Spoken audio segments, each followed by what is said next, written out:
Salam, selamat malam Bapak Ibu semua, apa kabarnya? Hari ini kita akan merenungkan satu kebenaran firman Tuhan yang berjudul frustasi bagian pertama. Mari kita lihat dalam kitab Ayub pasal 10 ayat 1 sampai 22. Tapi saya akan membacakan ayat 1 saja, Bapak Ibu nanti seterusnya bisa dibaca. Ayub pasal 10 ayat 1. Aku telah bosan hidup, aku hendak melampiaskan keluhanku, aku hendak berbicara dalam kepahitan jiwaku. Rasa frustasi dan berujung kepada keputusasaan seringkali timbul ketika orang berada dalam situasi sangat sulit, serasa tidak ada jalan keluar. Ketika masalah yang datang bertubi-tubi, ketika beban hidup terasa berat, puncak frustasi itu putus asa adalah merasa bosan hidup, sehingga timbul niat mengakhiri hidup karena merasa diri tak berarti lagi. Jadi setiap orang bisa mengalami masalah semacam ini. Ujung-ujungnya orang mau bunuh diri, mengambil jalan pintas, karena dengan jalan pintas bunuh diri masalah itu dianggapnya sudah selesai. Kondisi seperti ini pernah dirasakan oleh Ayub. Penderitaan yang datang secara bertubi-tubi membuatnya nyaris frustasi. Harta bendanya ludes, anak-anaknya mati, bahkan istri yang dikasihnya pun pergi meninggalkan dia. Kemalangan Ayub semakin lengkap sebab sahabat-sahabatnya juga beranjak menjauhi dia, menyalahkan dia. Itulah yang namanya dunia.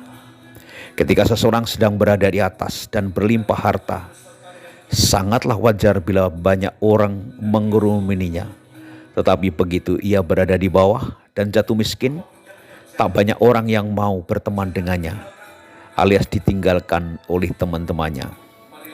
Juga oleh temannya orang miskin itu dibenci, tetapi sahabat orang kaya itu banyak, kata kitab Amsal. Karena telah kehilangan segala-galanya, Ayub menjadi sangat frustasi, dan rasa frustasinya itu sudah sampai di ambang batas. Sampai-sampai ia merasa telah tinggal bosan hidup. Bahkan Ayub merasa menyesal telah dilahirkan dalam dunia ini. Mengapa engkau menyebabkan aku keluar dari kandungan? Lebih baik aku binasa sebelum orang melihat aku. Dalam ayat 18. Di zaman yang serba sulit sekarang ini, ada banyak orang yang merasa frustasi dan berputus asa karena tekanan hidup yang berat. Bahkan tidak sedikit dari mereka terbersit di hati untuk mengakhiri hidup, sama seperti Ayub. Jangan sekali-kali Bapak Ibu timbul keinginan untuk mengakhiri hidup. Seberat apapun penderitaan yang kita alami, pasti ada jalan keluarnya. Mari datang kepada Tuhan Yesus dan betul-betul kembali kepada Tuhan Yesus. Dua hal yang kita pelajari dari kasus Ayub ini. Pemicu frustasi, penyebab frustasi. Yang pertama, kehilangan segala-galanya. Itu yang pertama. Yang kedua, pemicu frustasi yang dialami Ayub. Dia ditinggalkan orang-orang terdekatnya.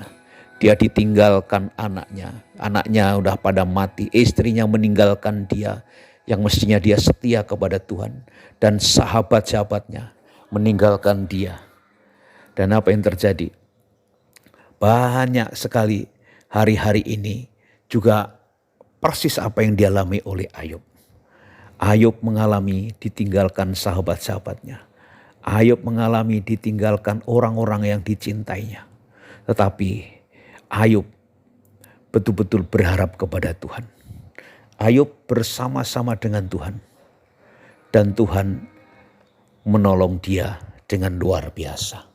Bapak Ibu Saudara, apakah hari ini engkau ditinggalkan orang-orang? Ditinggalkan orang yang kau kasih, ditinggalkan sahabat-sahabatmu, ditinggalkan oleh yang dulunya orang memujimu, orang-orang menyanjungmu, orang-orang yang merasa engkau berjasa buat dia, tapi sekarang meninggalkan dirimu. Tapi dengar dengan baik, hari ini jangan putus asa. Datang kepada Yesus, jalan dan kebenaran dan hidup. Dialah jalan kebenaran dan kehidupan. Di dalam Yesus pasti ada jalan keluar, ada pertolongan. Jika di dalam Yesus masih ada pertolongan, ayo datang sama dia. Marilah kepadaku yang letih lesu dan beban berat, maka Aku akan memberikan kelegaan kepadamu. Masih ada harapan untuk hari depanmu, kata firman Tuhan. Sebab bukan untuk seterusnya orang miskin dilupakan, bukan untuk selamanya hilang harapan orang sengsara.